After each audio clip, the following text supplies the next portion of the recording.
ma joie ne sera affectée, ma joie ne sera pas touchée. Je dois baser ma joie sur le Saint-Esprit. Tant que le Saint-Esprit sera dans mon cœur, la joie sera constamment dans mon cœur. C'est pour cela qu'il a dit, il dit, réjouissez-vous de ce que votre nom sont écrits dans le livre éternel de Dieu. Tant que mon nom sera écrit, la joie sera toujours dans mon cœur. Rien ne peut effacer ce nom-là. À moins que je vive dans le péché. Seul le péché peut effacer mon nom. Mais mon nom est écrit pour l'éternité. Donc, tant que mon nom sera écrit dans le ciel, la joie sera toujours dans mon cœur. Et parce que mon nom est écrit dans le livre de Dieu, la Bible nous dit dans Philippiens 3, le verset 20, Philippiens 3, le verset 20, la Bible nous dit, parce que mon nom est écrit dans le livre des cieux, je suis devenu un citoyen céleste. Je suis devenu un citoyen du ciel. Et parce que je suis devenu un citoyen du ciel, Dieu a réservé un héritage là-haut dans le ciel pour moi. Dieu a réservé un héritage pour moi dans le ciel pour moi. Et ce qui m'attend dans le ciel, parce que mon nom est écrit dans le livre de Dieu, parce que mon nom est écrit dans le livre des cieux, ce qui m'attend là-bas, frère, ce sont des choses qui ne sont pas comparables à toutes ces belles choses qui sont sur la terre. Vous savez, ce qui nous attend là-haut dans le ciel, même l'apôtre Paul, même la Bible ne trouve pas de mots, de vocabulaire pour qualifier ce qui nous attend là-haut dans le ciel. Tellement que cela est beau, tellement que cela est merveilleux. L'apôtre Paul même ne trouve pas de mots humains pour qualifier, pour décrire ce qui nous attend là-haut dans le ciel. Il dit dans 2 Corinthiens, je crois bien c'est dans 1 Corinthiens ou bien 1 Corinthiens, oui, 1 Corinthiens 2, le verset 9. Il dit c'est ce que œil n'a point vu, ce que oreille n'a jamais entendu, ce que la bouche n'a jamais prononcé. Voilà ce que Dieu a réservé pour nous. Tellement que c'est merveilleux, tellement que c'est extraordinaire, parce que mon nom est inscrit dans le livre de Dieu. Mes frères, j'aimerais vous dire, lorsque nous passons par les temps difficiles, des temps de preuve, lorsque nous nous mettons à penser à ce que Dieu nous a réservé dans le ciel, ces choses merveilleuses que Dieu nous a réservées dans le ciel, automatiquement, la joie de Dieu remplisse notre cœur. Frère, c'est important. Nous sommes malheureux et attristés lorsque nous pensons à ces choses de la terre que nous n'avons pas. Mais lorsque nous nous mettons à penser à ces choses que Dieu a réservées pour nous, quelle que soit la circonstance, la joie de Dieu remplisse nos cœurs. Oui, il y a beaucoup de choses qui nous attendent là-haut dans le ciel. Beaucoup de bonnes choses qui nous attendent là dans le ciel. Et pour cela, frères et sœurs, en tant que chrétiens, nous devons pas nous inquiéter de ces difficultés qui nous accablent de ça et là sur la terre. Dans 2 Corinthiens 4, le verset 17 à 18, 2 Corinthiens 4, le verset 17 à 18, je vais paraphraser le texte. L'apôtre Paul nous amène à comprendre que ces légères souffrances, il dit ces légères souffrances que nous avons sur la terre ne sont pas comparées à la gloire que Dieu nous a réservée là-haut dans le ciel. Oh, SIDA fait beaucoup, Covid fait beaucoup de ravages. C'est vrai, non? On peut même te licencier. Tu peux perdre ton emploi. Tu peux perdre ton enfant. Tu peux perdre un être cher. Mais l'apôtre Paul dit, ce sont des légères souffrances. Pourtant, toi tu dis, ah, je souffre, je suis malheureux, c'est pénible, c'est dur. Ah, qui peut supporter? Paul dit, ce sont des légères souffrances. C'est-à-dire que ce que toi tu considères comme grand problème, la difficulté énorme, là, lui dit c'est légère. Il le dit par rapport à ce qui t'attend là-haut dans le ciel. Parce que ton nom est écrit dans le livre de vie. Frère, quand tu penses à tes souffrances, tu seras toujours dans la tristesse. Mais quand tu penses à ce qui t'attend là-haut dans le ciel, la joie de Dieu est constamment dans ton cœur. Alléluia! C'est ça. Je vous dis, le chrétien, quelle que soit la circonstance, il doit toujours être dans la joie. Parce que lui, il ne pense plus terrestre, mais il pense céleste. Affectionnez-vous aux choses d'en haut. Et non à celles qui sont sur la terre. Rappelez-vous Étienne. Lorsqu'on le tuait, on le lapidait, mais il ne sentait plus la douleur. Parce que lui, il voyait la gloire qui l'attendait. Il ferme les yeux, il est dans la gloire. Vous savez, la plupart des disciples ont été lapidés, ont été crucifiés, ont été tués. Pourquoi a-t-il de telles souffrances? Regardez, Paul a été frappé. Lui, il est allé à la grande école de Gamaliel. Ce n'est pas n'importe qui, Paul. C'est une personne instruite et qui avait un avenir meilleur, brillant dans le pays. Mais il a fait fi de tout cela à cause de ce qu'il attendait là-haut. Alléluia. Alors, c'est pour cela, quel que soit ce qu'il vivait, il était constamment dans la joie. Parce que son nom est écrit dans le livre de vie. Alléluia.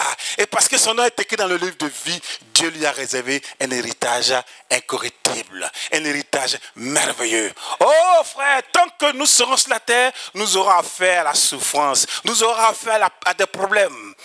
Mais si nous prenons le temps de regarder ces choses-là, nous allons toujours nous apitoyer, nous allons toujours nous angoisser, nous allons toujours être malheureux. Levons les yeux et regardez ce qui nous attend. Parce que nous ne sommes pas n'importe qui. Alléluia! Mon nom est écrit dans le livre de vie. Et cela fait de moi un citoyen céleste. Et parce que je suis un citoyen céleste, Dieu a réservé des grandes choses pour moi. Et c'est pour cela l'apôtre Paul, lorsqu'il voit ces choses, il nous le dit dans Philippiens 1, le verset 23. Il est dans un dilemme. Il dit, j'ai envie de m'en aller et d'être avec Jésus. J'ai envie de m'en aller et vivre ces bonnes choses qui me sont réservées. Mais à cause de l'œuvre de Dieu, parce que je vois que ma mission n'est pas encore finie sur la terre, j'ai envie de rester. Mais mon cœur est plus pour partir. Il dit, aller est beaucoup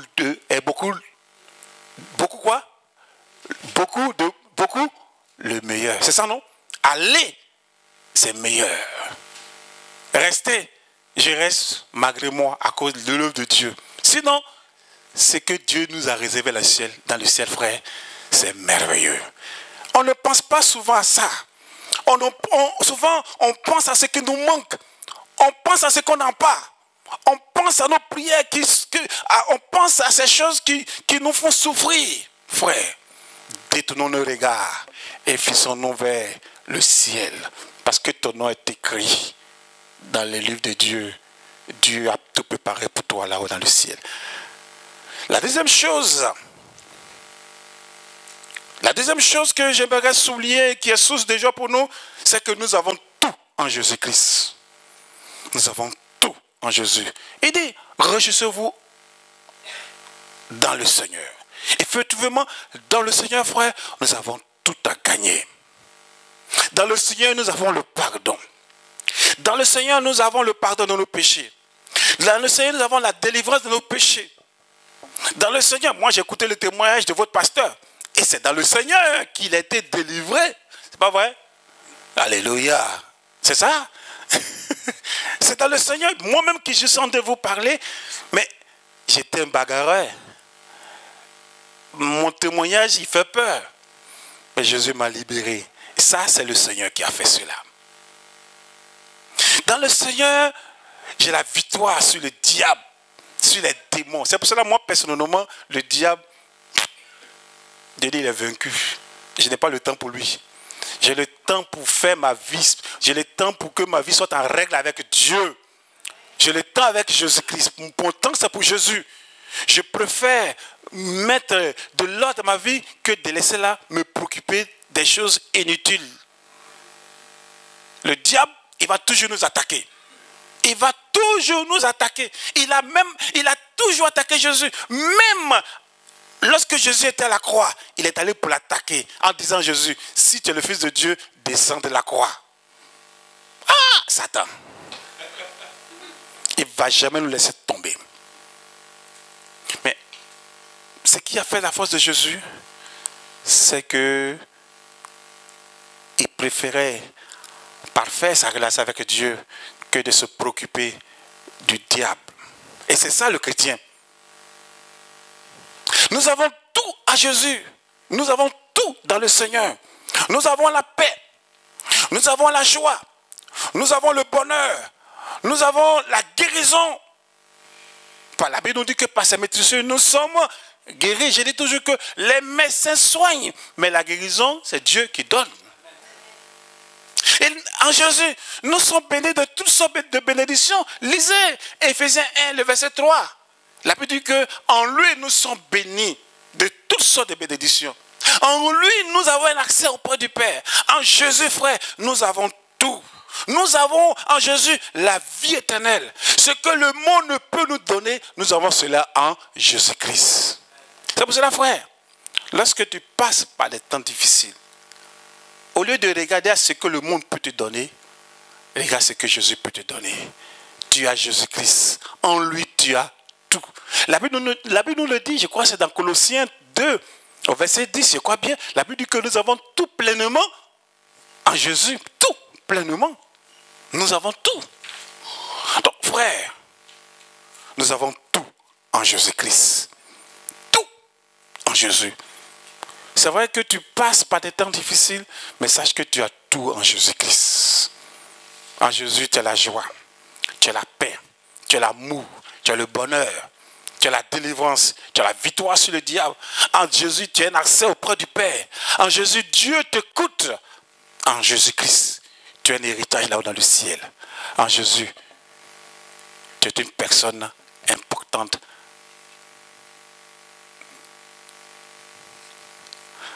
La deuxième chose que j'aimerais vous dire rapidement, et puis nous allons terminer pour les autres choses. Troisième source de joie, c'est notre espérance. Notre espérance. Oui, notre espérance en tant que chrétien est pour nous une source de joie. Dans Romains 12, le verset 12, réjouissez-vous en espérance. Romains 12, le verset 12, réjouissez-vous en espérance.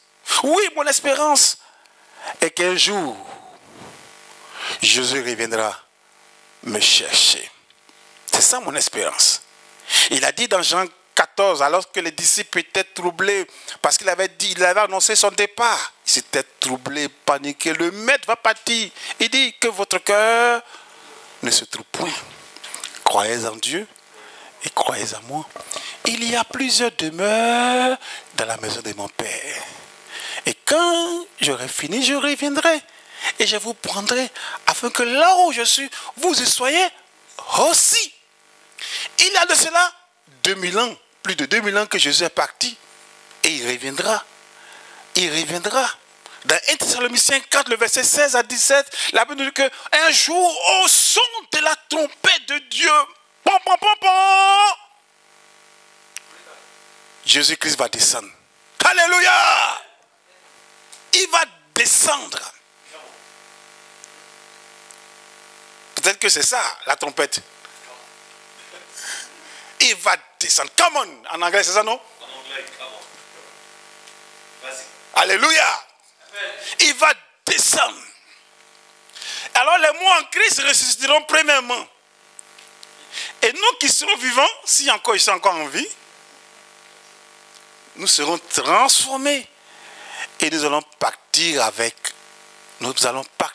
en un clin d'œil à la rencontre du Seigneur. Et nous serons là-bas pour vivre pour l'éternité. Frère, voilà pourquoi moi je suis chrétien. Je ne suis pas chrétien pour les guérisons, pour la richesse, pour la prospérité. Ouh, ça là, les païens même là, les païens ont ça. Vrai ou faux?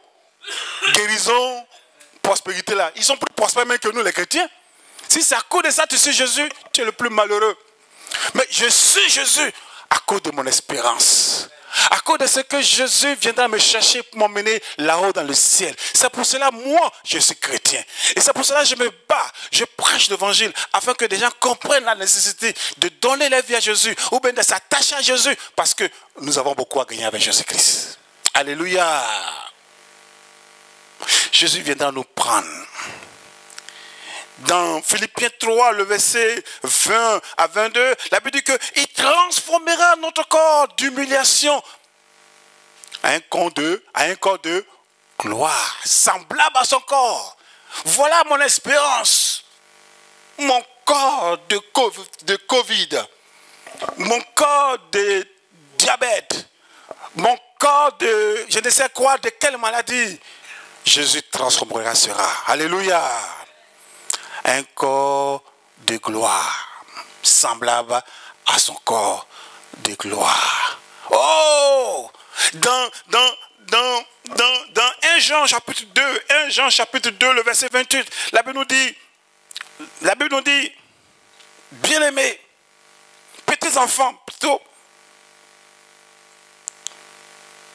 demeurez en lui, afin que vous ne soyez confus et éloigné de lui lorsqu'il viendra. 1 Jean 2, 28. C'est ça, non? Demeurez en lui, afin que vous ne soyez confus et éloignés. Maintenant, voilà, allons-y. Maintenant, petits enfants, demeurez en lui, afin que vous ne paraissez... Non. C'est ça? Merci. Continuons la suite. Au verset 1er. Si vous le savez, vous savez qu'il est juste, reconnaissez que quiconque pratique la justice est né de lui. Continue. Au verset 1er. Au verset 1er, 3 premiers, qu'est-ce qu'il dit? 1 Jean 3, 1. Si vous savez, voyez quel amour le Père nous a témoigné pour que nous soyons appelés enfants de Dieu. Et nous le sommes. Alléluia. Voyez quel amour le Père nous a témoigné pour que nous soyons appelés enfants de Dieu. Et nous le sommes. Si le monde ne nous connaît pas, c'est qu'il n'a pas connu. Ce n'est pas grave pour eux. Allons-y, continue. Allons-y. Continue. Bien-aimés, nous sommes maintenant enfants de Dieu. Et ce que nous serons n'a pas encore été manifesté. Mais nous savons que lorsque cela sera manifesté, nous serons semblables à lui parce que nous le verrons tel qu'il est. Alléluia. Voyez frère, c'est ça mon espérance. Être semblable à Jésus. Parce que je le verrai tel qu'il est. C'est ça frère. Et vous savez, dans ce monde de guerre, nous avons la guerre à notre porte, à l'Ukraine. Nous avons les guerres même dans nos pays en Afrique là-bas. Un peu partout. Nous avons des guerres qui engendrent la famine. Dans ce monde de Covid, dans ce monde où la vie devient de plus en plus chère, où nous passons au quotidien des temps de difficultés, chacun de nous, à sa manière, passe par des temps difficiles. C'est vrai qu'on ne fait pas savoir, mais d'une manière ou d'une autre, chacun de nous vit des difficultés. Mais écoutez, frère, pensez à ces choses-là, la tristesse nous envahira. Mais pensez qu'un jour, Jésus-Christ viendra me chercher. Jésus-Christ viendra m'enlever de ce monde pour que je sois avec lui là-haut dans le ciel. Pense qu'avec Jésus, mon avenir est meilleur. Avec Jésus, j'ai une espérance de gloire. Avec Jésus, mon lendemain est meilleur. Alors, quelles que soient les circonstances, je suis dans la joie. Alléluia. Quelles que soient les circonstances, je ne me laisse pas effrayer. Je ne me laisse pas je ne me laisse pas berner, intimider. Je ne me laisse pas faire. Parce que je sais que j'ai beaucoup à gagner avec Jésus-Christ. Frère, oh, Jésus viendra nous chercher. Que ce sera beau. Tout à l'heure, mon frère chantait. Que ce sera beau lorsque nous serons là-haut dans le ciel. Beaucoup de chrétiens ne pensent pas à ça. Ils sont beaucoup terrestres. La nourriture, les ossements de nos prières, les bien choses. Écoute, le monde passe et ces belles choses passeront. Mais ce qui ne passe pas, c'est ce qui est éternel. C'est pour ça que la Bible nous dit, affectionnez-vous aux choses d'en haut et non à celles qui sont sur la terre. Colossiens 3, je crois bien, à partir du verset 1er. Mais nous affectionnons trop aux choses de la terre. Nous sommes beaucoup terrestres. C'est vrai que nous sommes terrestres, mais n'oubliez pas que nous sommes aussi célestes. En Jésus-Christ, nous sommes célestes. Et lorsque nous pensons au céleste, nous sommes toujours dans la joie. C'est pour cela que l'apôtre Paul dit, soyez toujours dans la joie. Je le répète, soyez dans la joie. Parce que premièrement, pensant à ce que, parce que mon nom est écrit dans le livre de vie, pensant à ce que Dieu m'a réservé, je suis constamment dans la joie. Deuxièmement, pensant à ce que j'ai en Jésus, je suis constamment dans la joie. Troisièmement, pensant qu'un jour, Jésus viendra m'enlever de ce monde. Même si je meurs avec la maladie, même si je meurs brûlé, même si je meurs broyé, même si je meurs, quelle que soit la mort, au moment que Jésus reviendra, je serai revêtu d'un nouveau corps. Alléluia. Donc, pourquoi m'attrister? Pourquoi m'inquiéter? J'ai tout à gagner avec Jésus-Christ. C'est pour cela que la joie doit être constamment dans notre cœur. Mais lorsque tu te mets à penser à toutes tes petites maladies, petits bobos de la terre, ce que tu n'en as pas, comment tu voulais que les choses aillent, et que maintenant, malheureusement, les choses ne vont pas dans le sens que tu voudrais, tu seras toujours attristé. Qu'est-ce qui peut détruire la joie dans notre cœur? C'est le péché. C'est le péché. Rappelez-vous, lorsque David a péché, il a commis l'adultère avec Bathsheba. La Bible nous dit que la tristesse était dans son cœur. Et qu'est-ce qu'il a fait? Il a été interpellé et il a compris qu'il fallait changer. Il a commencé, il s'est repenti. Et la Bible nous dit, il dit dans Psaume 51, le verset 14. Psaume 51, le verset 14. Il dit, rends-moi la joie de mon salut. Rends-moi. Quand on dit rends-moi, en tout cas, frère, tu es français, hein, dis-moi, rends-moi, ça veut dire quoi? Ça veut dire que je n'ai plus, je l'avais. Il dit, rends-moi la joie de mon salut. C'est qu'il avait la joie.